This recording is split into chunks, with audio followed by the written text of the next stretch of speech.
রাতের পর রাত কুয়াশার মধ্যে কাটিয়েছে। আমরা বিপি সোহেল ভাইয়ের নেতৃত্বে সেই কিশোরগঞ্জ থেকে গতকাল রাত থেকে আমরা এসেছি। তার নেতৃত্বে 16 কোটি মানুষকে ঐক্যবদ্ধ করে আমরা বাংলাদেশ গড়ব। দেশ অনেক বড় এবং সেটা প্রমাণ করে আসছেন।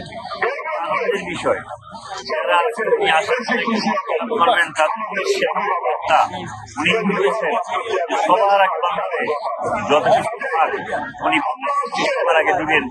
বাংলাদেশের মানুষকে নিয়ে এই দেশটা পরিচালিত হবে।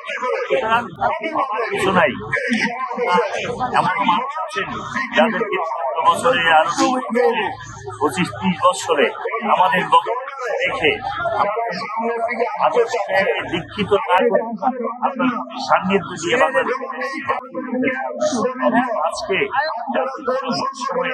বিভিন্ন ভাবে আপনারা চান ষড়যন্ত্র তারেক রহমানকে প্রতিহত, তাদের উদ্দেশ্যে আমার বার্তা থাকবে আজকের এই সমাবেশ থেকে কোটি কোটি মানুষ সেখানে অবস্থান এই রাতের বেলা কুয়াশার মধ্যে বসে আছেন। ভাবতে পারেন যে একটা মানুষের পরীক্ষায় 17 বছর ছিলেন, আজকে তার পরীক্ষায় রাতের পর রাত কুয়াশার মধ্যে কাটিয়েছে।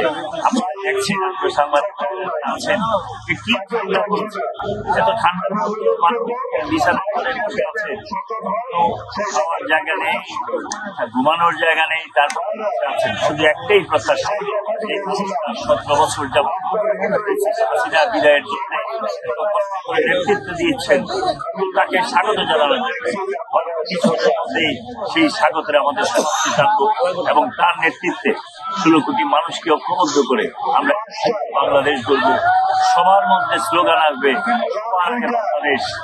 ধন্যবাদ আপনাকে কথা বলার সুযোগ দেওয়ার জন্য।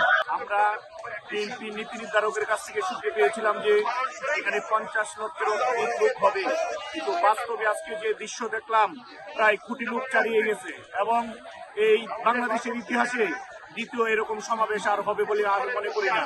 দেশনায়ক তারেক রহমানের ঘোষিত 31 দফা বাস্তবায়ন করে শহীদ রাষ্ট্রপতি জিয়াউর রহমানের আদর্শের আধুনিক বাংলাদেশ গড়ব সে আশা প্রত্যাশা ব্যক্ত করছি। দীর্ঘ 17 বছর প্রতীক্ষার প্রহর বলে আমরা জাতীয়তাবাদী শক্তি সমগ্র দেশের মানুষ আজকে তারেক রহমানের আশার অপেক্ষায়, তারেক রহমানের পদধূলি নেওয়ার অপেক্ষায়। দেশনায়ক তারেক রহমান এসেছে, সকল ষড়যন্ত্রকারীরা এখন প্রতিহত করা যাবে ইনশাল্লাহ। দেশনায়ক তারেক রহমানের বাংলাদেশ নির্মাণে, মানবিক বাংলাদেশ গঠনে 31 দফা সফল করার লক্ষ্যে আমরা জাতীয়তাবাদী শক্তি ঐক্যবদ্ধভাবে সকল ষড়যন্ত্র মোকাবেলা করে আমরা বিজয় চিনে আনবো। আমরা বিপি সোহেল ভাইয়ের নেতৃত্বে সেই কিশোরগঞ্জ থেকে গতকাল রাত থেকে আমরা এসেছি। সারা রাত আমরা তারেক রহমানের আজকের এই স্বদেশ প্রত্যাবর্তন সংগঠনের সভা সফল করার লক্ষ্যে আমরা সারা রাত মাঠে অবস্থান করেছিলাম। এদেশের মানুষ আজকে এই সমাবেশে লক্ষ লক্ষ কোটি কোটি মানুষ হয়েছে। মানুষ আজকে সারা দেশ ঈদের মতন আমেজে রূপ নিচ্ছে।